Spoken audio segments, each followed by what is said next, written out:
it's so nice to be able to use my Stranger Things logo for Stranger Things. I've been catching up on a lot of TV series, and so now Stranger Things is the latest series that I am watching. And I'm done with the first season, and I gotta say, it's definitely a very cool show. I'd probably say right now, at this moment, it's Game of Thrones, Walking Dead, Stranger Things for me. First and foremost, I think the star of this show is Millie Bobby Brown. She's the girl who plays 11. And it's amazing to me that somebody so young is so expressive and so damn good at these little nuances that she has in her performances. You know, her emotional range for being that young is incredible. It really is. Just the little inflections of surprise or worry or, sadness, like you can really feel it all. So I am saying big things for this girl's future, honestly. And I understand that she's already been nominated for an Emmy, which, she didn't win, but she was already nominated for season 2 of Stranger Things.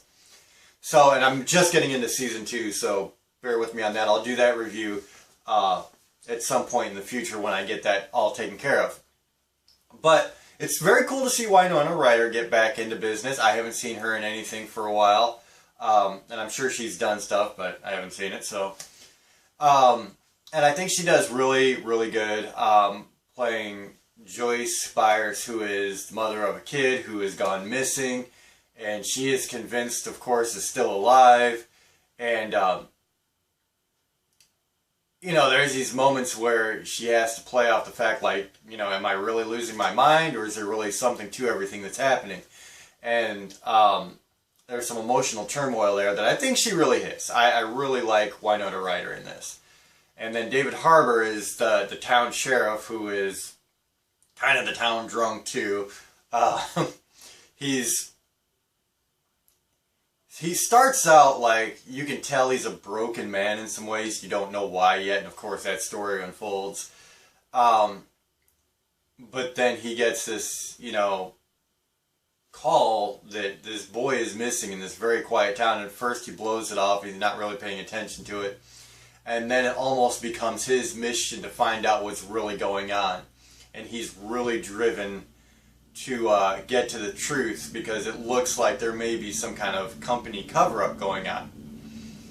And I really like how this plays out. Now, the series overall, season 1, when I'm first watching it, I didn't know that it was kind of a nod to Stephen King and a lot of his stories. So when I first started watching it, the first 2-3 episodes, I'm like, yo, this is just a ripoff of Stephen King, and I didn't understand. It was like kind of intentionally supposed to be a nod. And it actually was very well done, because there were so many things that were like, Stephen King-esque, straight out of his other novels. And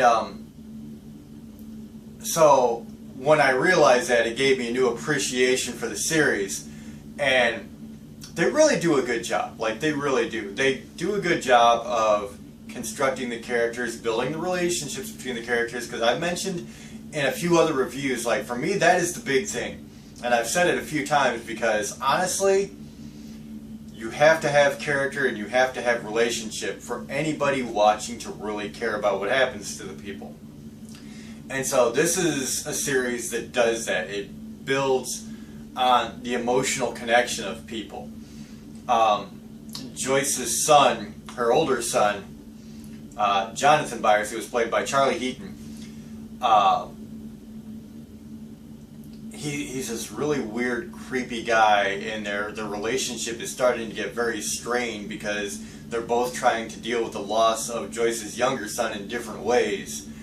And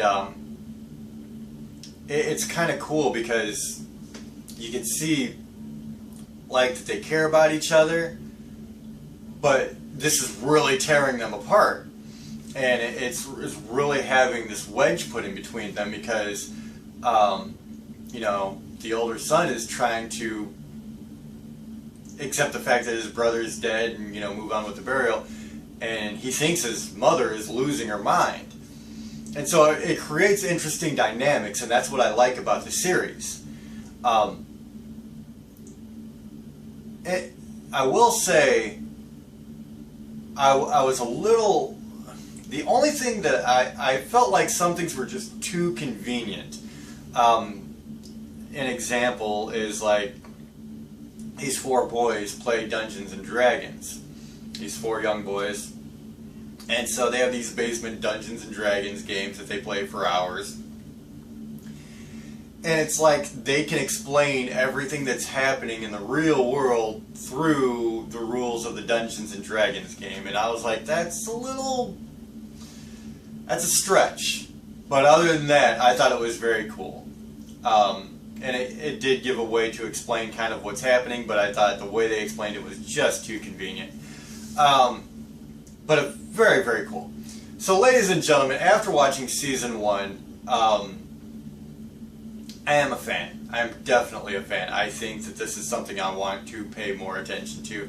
I just started Season 2, and I understand that that's just as good.